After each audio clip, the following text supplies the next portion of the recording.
I was a really little kid, this local small amusement park that used to be opened by us would hold this annual event called Pumpkin Land, which was held on the Saturday before Halloween, where candies would be given out to kids in between rides, and pumpkins would be scattered throughout the park for families to pick up and take home before leaving. I always looked forward to it, and this one particular year when I was 7, we were going right after my soccer game. The park also rewarded kids for coming in costumes, so I was going in my cliche Scream costume. Anyway, my parents took my 2 siblings and I, and when we got there, my brothers begged to go on the haunted house ride first, and then the roller coasters. Basically, they wanted to do the most thrilling rides first. Anyway, my mom and 2 brothers got in one of the cars for the haunted house ride. Since they only seated 4, my dad stayed with me on the line so we could ride together.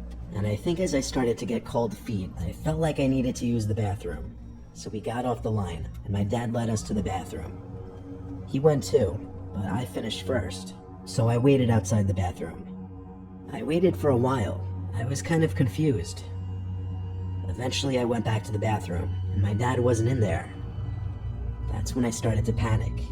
I was alone in a huge crowd of people, and at 7 years old I was actually scared of being lost. Eventually a man came up to me and asked where my parents were. I told him I couldn't find my dad, and I asked him for help. He took my hand and said, "We're gonna go find them." I remember him leading me with a tight grip of my hand, and suddenly he pulled out his archaic Nokia brick cell phone and started talking to someone on the other end. The only major thing I remember him saying was, "Oh, I'm with him right now," as he looked down at me and smiled. Then he said, "Okay," and hung up. He looked at me again and said that was my dad, and that he was waiting by the parking lot. He continued to lead me, but even at 7 years old, I wasn't an idiot. I was wise to the fact that my dad did not have a cell phone, and that this stranger probably didn't know my dad.